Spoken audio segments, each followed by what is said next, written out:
On the steps of an Indian hospital, a woman wailed, "They have killed Mother India. Why not kill us too?" From ABC, this is World News Tonight with Peter Jennings. Good evening. The age of Indira Gandhi is over. The woman who dominated Indian political life for more than 20 years was killed by her own Sikh bodyguards. India has once again been plunged into a political crisis. Mrs. Gandhi was 66. Her enemies were legion. Her admirers numbered in the hundreds of millions. Most of our broadcast is devoted to the assassination, what it may mean to India, already rent by religious violence, what it has meant in the rest of the world. We begin in the Indian capital of Delhi. ABC's Mark Litke arrived there just a short while ago. Hindu women wept and prayed on the sidewalks as news of the assassination swept through this stunned capital. Police had difficulty holding back the crowds that flocked to the All India Medical Clinic, where a dozen physicians tried in vain to save Mrs. Gandhi's life. But the Prime Minister, her body riddled with bullets and bleeding profusely, was clinically dead on arrival. One of the first relatives to reach the hospital was Manika Gandhi, the widow of Gandhi's son Sanjay, who died in a plane crash 4 years ago. Her other son and political heir, Rajiv, rushed here from Calcutta after hearing the tragedy. He was immediately named head of Gandhi's ruling Congress party, then sworn in by President Zail Singh as the new Prime Minister of India. Discharge my duties as Prime Minister for the Union. Mrs. Gandhi had received several death threats since the Indian Army battled militant Sikhs at the Golden Temple earlier this year, but no one could have imagined assassins penetrating the security at her own home.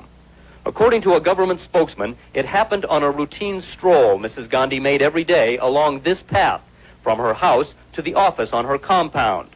Suddenly, two of her own security guards, both Sikhs, began firing at close range, one with a pistol, the other with a machine gun. Mrs. Gandhi was hit in the chest, stomach, and thighs. The two assassins were immediately gunned down by other security guards. Later, Sikh extremists claimed responsibility for the murder in a phone call to a local news agency. The Army and police are on special alert tonight nationwide, as there have already been numerous attacks on Sikhs throughout India, attacks on their homes and temples. At least 2 Sikhs have died. The new Prime Minister immediately went on national television and appealed for calm. Nothing would hurt the soul of our beloved Indira Gandhi more than the occurrence of violence in any part of our country. Mrs. Gandhi may have written her own epitaph in a speech yesterday when she said, "Even if I die in the service of the nation, I will be proud of it. Every drop of my blood will contribute to the growth of this nation."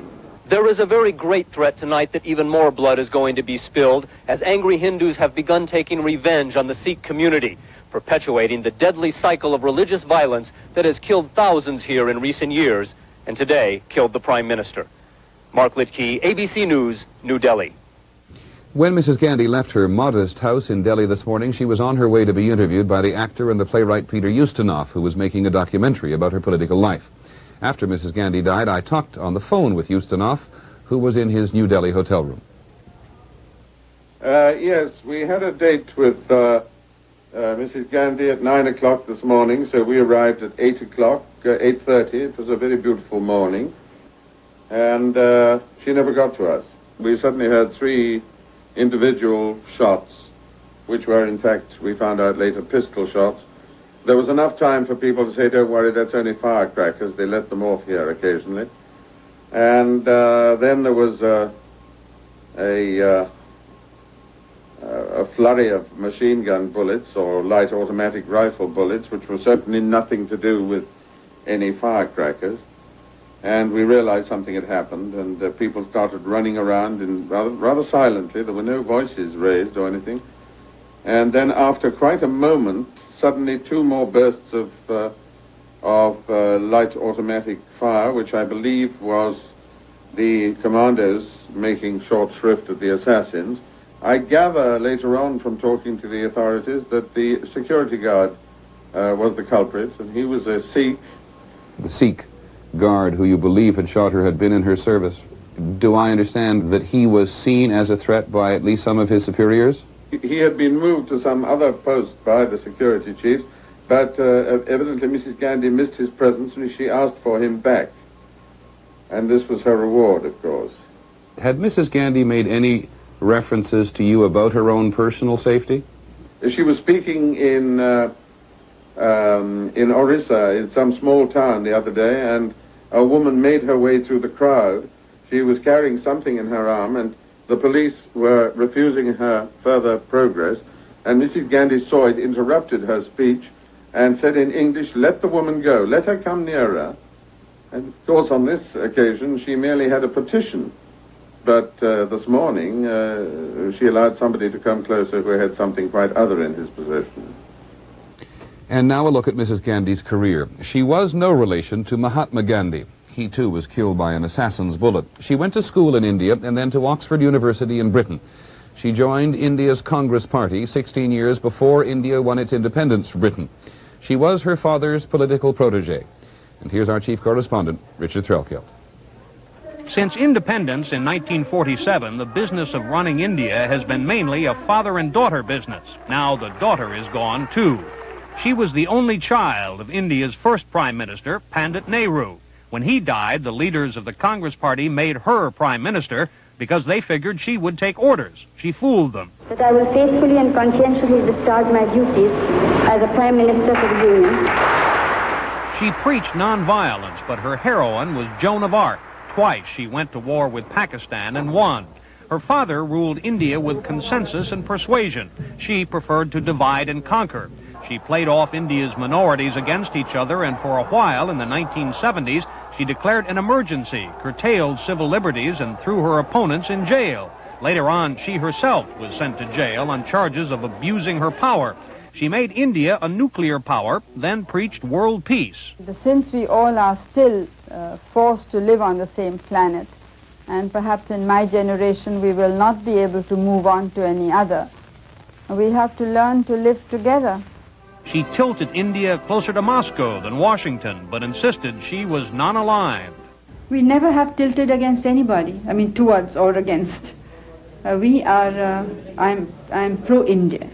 For 15 of the last 18 years, she worked 16 hours a day, managing the affairs of 750 million people.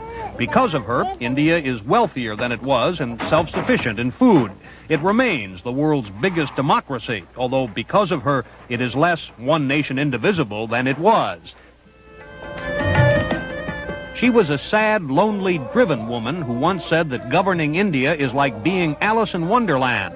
You are always running, but you are still in the same place. For Indira Gandhi, the race is over. Richard Threlkeld, ABC News, New York. When we return, we'll take a closer look at the Sikhs and the religious differences in India which have led to this violence. This is World News Tonight, brought to you by Buick Motor Division. As we said at the beginning of the program, Mrs. Gandhi was killed by her own Sikh bodyguards. Who are the Sikhs and what do they represent? Sikhs are followers of the Sikhism religion. It was founded in the 15th century, and part of its creed has always been religious tolerance. For some Sikhs, not all by any means, violence has become a second way of life. In London, here's Barry Dunsmore. The assassination of Indira Gandhi was being celebrated today by Sikhs all over the world. In London, they handed out candy. In New York, they drank champagne. She was a killer, a butcher, and we compared her with Hitler of 1944. Sikhism is one of the world's newest religions, founded about 500 years ago as a mix of Islam and Hinduism. It evolved into a tight community marked by a deliberately militaristic uniform of turban, beard, and sword. There are 14 million Sikhs in India, most in the prosperous state of Punjab, where they are in the majority. Historically, Sikhs have played an important role in India. They've run the shops and grown much of the grain. Their militaristic style has made them the backbone of the Indian Army. India's current president, Sahil Singh, is himself a Sikh, and much of the Sikh leadership in India today condemned the assassination. However, the Sikhs have also historically craved full autonomy, even independence. The latest independence movement was led by Jarnail Binderwale, a fundamentalist who was akin to the Ayatollah Khomeini of the Sikhs. His followers virtually took over the Golden Temple of Amritsar, the Sikhs' holiest shrine. For 2 years, they ran a campaign of terror and intimidation in support of independence. Finally, Mrs. Gandhi decided to act. I don't think we could have done anything else. Some people feel we should have acted earlier. It was a question of preserving the unity and integrity of our country. On the evening of June 5th, 4,000 troops headed by a Sikh general stormed the temple. Inside, some 1,000 Sikh extremists were prepared to fight to the death. Many of them did. Estimates of the dead go over 1,000. Brindanwali's body was riddled with 72 bullets. To many Sikhs, even among the moderates, the attack on their temple was a supreme act of sacrilege. Experts on the Sikhs believe Mrs. Gandhi's assassination was quite simply an act of revenge with no thought of political consequences. Sikhs living outside India have traditionally been more militant than the majority of Sikhs who live within. That appears to be true today. Perhaps because the outsiders do not have to live with all the possible consequences of today's assassination. Barry Dunsmore, ABC News, London. Well, the reaction from the rest of the world has been one of outrage. We've heard from presidents and prime ministers representing widely different political systems. Here's ABC's John McWethy. President Reagan and Secretary of State Schultz went to India's embassy in Washington this morning to express their condolences. Schultz will lead the U.S. delegation to Saturday's funeral in New Delhi. The president later said he heard the news with a sense of shock, revulsion, and grief. Well, I think it's a great tragedy, and it's just an example of the terrorism that is operating throughout the world. Britain's Prime Minister Thatcher, who 2 weeks ago escaped an attempt on her life, called the shooting barbaric. And I shall miss her very deeply. Very deeply indeed. But it's a tragedy for the whole world as well as a tragedy for India. The Soviet Union, while expressing its own condolences, implied that the U.S. was partly responsible, that the U.S. supported Sikh terrorists. To those charges, John Hughes of the State Department responded, I think they're outrageous and irresponsible. The U.S. and the Soviet Union are major players on the Indian subcontinent, with each in a position to lose ground in the wake of today's assassination. Since the early 1970s, Indira Gandhi had been moving India toward a closer relationship with the Soviet Union, buying weapons from the Russians, refusing to criticize the Soviet invasion of Afghanistan. The U.S., meanwhile, has been arming India's neighbor and bitter enemy, Pakistan. In the last 2 months, intelligence reports have indicated growing tension on the Indo-Pakistani border. Despite such tensions, today from Pakistan came words of praise for India's fallen leader. She was a leader of tremendous ability who served her people in the best of the possible manners. Words of praise from Pakistan, but in some quarters, Indian officials are hinting that Pakistan may have been indirectly involved in the Gandhi assassination by long-term support of Sikh terrorists. It's a charge that Pakistan flatly denies, the kind of inflammatory accusation that U.S. officials fear could make tension in the region much worse. John McWethy, ABC News, the State Department. The State Department today advised Americans not to travel to India until the political situation there becomes more settled. Americans who must go are warned at least, to exercise caution and avoid crowds. In a moment, a look at the divisions behind India's violent past. India today, as we said, is the world's biggest democracy, but it is a very unsettled one. Its history has been marked by religious violence. Pakistan, for example, which is right next door, was created by Muslims who no longer wish to live in India under Hindu domination. Our first report tonight was done by Mark Litke. It wasn't very long ago that Litke was in India preparing this next report on the current strains between the various religious communities. Just 37 years ago, its birth as a nation was baptized in communal violence. More than 500,000 died in bloody Hindu-Muslim rioting during the partition of India and Pakistan. And even Mahatma Gandhi, whose spiritual leadership finally ended the carnage, was himself slain by a religious fanatic. Since those violent birth pains, India has struggled to keep religious animosities out of politics. But it's been an almost impossible goal in a land where religion is still the most powerful force in most people's lives.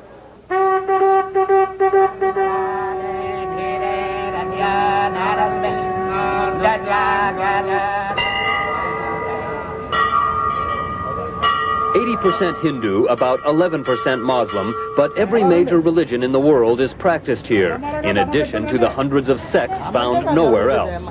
Commitment to one's religion is one of the few common denominators in a land so diverse its 730 million people speak 15 official languages and more than 500 dialects. And since the vast majority of India's population remains poor and illiterate, Observers here point out that religion often binds communities to centuries-old social customs and animosities. But not since independence has India seen so many feuds threatening its delicate unity. In the state of Punjab, militant Sikhs demanding more religious and political autonomy conduct a campaign of terror. Government troops move in, and nearly 1,000 are killed in a fierce battle at the Golden Temple. In Assam, native Hindus armed with crude weapons sweep across the state, killing hundreds of Bengali immigrants, mostly poor Muslims seeking work. In Maharashtra state, thousands are left homeless around Bombay, and nearly 300 die in only a week of Hindu-Muslim clashes over a religious insult. The increased violence is partially due to a new militancy among minorities, like the Sikhs and the Muslims, who fear being swallowed up by the Hindu majority. But the major catalyst appears to be growing economic pressures and overpopulation. The Bombay violence was blamed largely on unemployed youths who have flooded into India's largest cities in a fruitless search for jobs. With no future, the unemployed have become easy converts to a few religious and political extremists, like Jarnail Bindranwale, the militant Sikh leader who died at the Golden Temple. How does a nation start looking at the religion in a rational fashion? And I think that is something takes time and also needs economic growth and also needs intense education. If the deadly cycle of communal violence is not brought under control, the country may soon revert to the vast region of feuding states that it was a half-century ago. Mark Lidke, ABC News, New Delhi. ABC News is going to have more about the Gandhi assassination later this evening on Nightline. The guests will include both the Indian and the Pakistani ambassadors to the United States, Henry Kissinger, and also one of the Sikh leaders. And when we return, in other news, a night of mischief, which turns into madness. Tonight it is going to be a fairly brief look at other news. President Reagan suggested today that Geraldine Ferraro was selected to be the Democratic vice presidential candidate solely because she was a woman. Mr. Reagan told the Hearst News Service it was high time for a woman on a national ticket, but he said Mrs. Ferraro didn't have any real experience. Ms. Ferraro was quick to respond. She said she had proved herself as a national candidate and that if the president questioned her qualifications, she'd be happy to debate him face-to-face before Election Day. There was a fire today on board a merchant ship off the coast of Northern California. The ship, the Puerto Rican, is listing badly and could sink. 3 explosions sent flames 100 feet into the air and blew 2 crew members overboard. One was rescued and the other is still missing. In Detroit, firefighters spent last night battling hundreds of blazes, and they were no accident. As ABC's Joe Spencer reports, they were the result of a pre-Halloween ritual that has turned ugly. In Detroit, they call it Devil's Night, and what was once a pre-Halloween evening of pranks became a night of terror. More than 400 fires raged throughout the city. Although most were set in abandoned buildings, stores, apartment houses, and homes were also targets. Why me? Why pick on me? I'm not home about 3 or 4 hours a day. I don't bother nobody. The arson spree so overwhelmed Detroit firefighters that for the first time since the 1967 riots, extra help was needed from the suburbs. Still, that wasn't enough, and private citizens had to pitch in. Well, the fire truck took 20 minutes to get here, so we just started putting it out. You know. By daybreak, the worst was over, and victims began trying to put their lives and homes back together. There's nothing to gain. You destroy, you set out. Now we got to move. We don't have no place to go. I'm going to try to get it fixed. It's my home, and I'm going to get it fixed if I can. 17 people were arrested for last night's damage which is still being totaled. Joe Spencer, ABC News, Detroit. And now tonight's Money Matters. The index of leading economic indicators rose only 0.4% last month, and the government revised its numbers to show the index actually went down in June, July, and August. Now, a 3-month decline in those signals as to where the economy is headed has, in the past, often pointed towards a recession. On Wall Street, the Dow Jones Industrial Average lost almost 10 points, and there was fairly active trading. When we come back, the 20th century epidemic of political assassination. Finally tonight, to close the circle, some thoughts on political assassination. In this century alone, At least 40 world leaders have died at the hands of political assassins. Prime ministers and kings and presidents. No country has been immune. Here's ABC's Jim Wooten. As a student of history, remembering Lincoln and Garfield and McKinley, John Kennedy approached the subject rather fatalistically. If somebody wants to do it, he said a generation ago, if somebody really wants to do it, there's not a damn thing anybody else can do to prevent it. And maybe he was right. The President of the United States is dead. From Lee Harvey Oswald back to John Wilkes Booth, and stretching even further to the edge of recorded history, the assassin has appeared on its stage with a brief but bloody irregularity. Yet in this century, especially since World War I, whose first shots came from an assassin's pistol, the pace of political murder seems to have quickened, to have accelerated far beyond the patterns of the past into a literal reign of terror and terrorism that touches every corner of the world, threatens every government, no matter what it strikes. From Beirut, President Bashir Gemayel died here. To Britain, Prime Minister Thatcher narrowly escaped here. From Cairo, this parade of death for Anwar Sadat. Even to Rome and this sunny afternoon at St. Peter's, when a most beloved priest became a target. The list drones on and on until the memory of one moment fades indistinguishably into another, and we are left finally with a sense of inevitability, a sinking suspicion that Mr. Kennedy may have known the truth. But does it then follow that those who seek to alter the course of events by these violent and deadly means are succeeding? On occasion they have, but more often than not they've merely rekindled a flickering faith that history is better changed not by those with guns, but by those of grace and goodwill. Jim Wooten, ABC News, Arlington Cemetery. Thank you, Jim. That's our report on World News Tonight. I'm Peter Jennings. For everyone at ABC News, good night. From ABC, this has been World News Tonight with Peter Jennings.